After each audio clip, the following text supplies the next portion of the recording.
कांग्रेस जब चुनाव हारती है तो बौखला करके इसी प्रकार के आरोप लगाती है। कभी ईवीएम पर आरोप लगाते हैं, जैसे ही परिणाम आएंगे तो ईवीएम पर आरोप लगाएंगे। दिग्विजय सिंह और इन्होंने तो महारत हासिल कर रखी है और जीतू पटवारी भी उसी लाइन पर जा रहे हैं।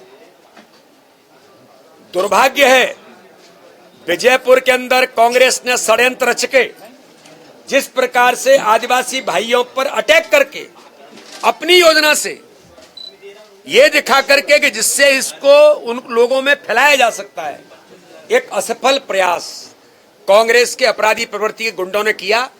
और मैंने स्वयं जाकर के कल कहा था कि दबाव की राजनीति और तुष्टीकरण की राजनीति करने वाले जो लोग हैं, जो केवल भ्रम और जाल, झूठ के जाल फैलाना चाहते हैं, इनका जवाब मैंने भी कल जाकर के दिया।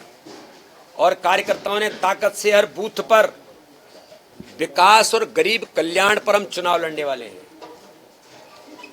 जीत जाते हैं तो राहुल है और हार जाते हैं तो गुंडीजिम है। गुंडीजिम करने वाले कौन हैं? ये वही लोग हैं। और इसलिए कांग्रेस ने जो षड्यंत्र रचा उसका पर्दाफाश होगा।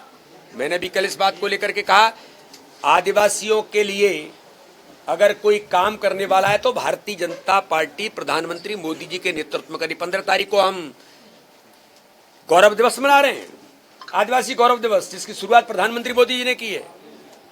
इसलिए कांग्रेस का झूठ, इसका जवाब विजयपुर और बुधनी की दोनों जनता ने ताकत के साथ दिया है। जब परिणाम आएंगे तो जीतू पटवारी जी हों या दिग्विजय सिंह हों या कोई भी हो, उन्हें इस बात का जवाब मिल जाएगा कि जनता विकास और गरीब कल्याण पर भारतीय जनता पार्टी को आशीर्वाद दे रही है।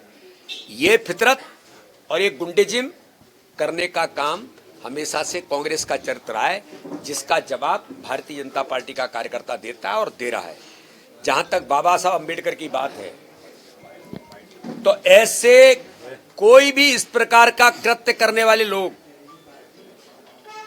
उनको किसी भी कीमत पर बख्शा नहीं जाएगा, छोड़ा नहीं जाएगा। लेकिन मैं कांग्रेस से पूछना चाहता हूं, बाबा साहब का अगर अपमान और बाबा साहब के विचारों को किसी ने इस देश के अंदर रोकने का काम किया तो वो कांग्रेस है। उसके इतिहास में जाने की जरूरत नहीं है, दुनिया इस बात को जानती है कि बाबा साहब या गांधी जी के विचारों को किसी ने आगे बढ़ाया तो भारतीय जनता पार्टी के प्रधानमंत्री नरेंद्र मोदी जी ने, भारतीय जनता पार्टी ने बढ़ाया। इसलिए इस प्रकार की घटनाओं पर मैं कड़े तौर पर कहता हूं, ऐसे कोई भी होंगे जिन्होंने किया है, उनको कड़े से कड़ा जवाब भी मिलेगा और उन पर कार्रवाई तो होगी ही।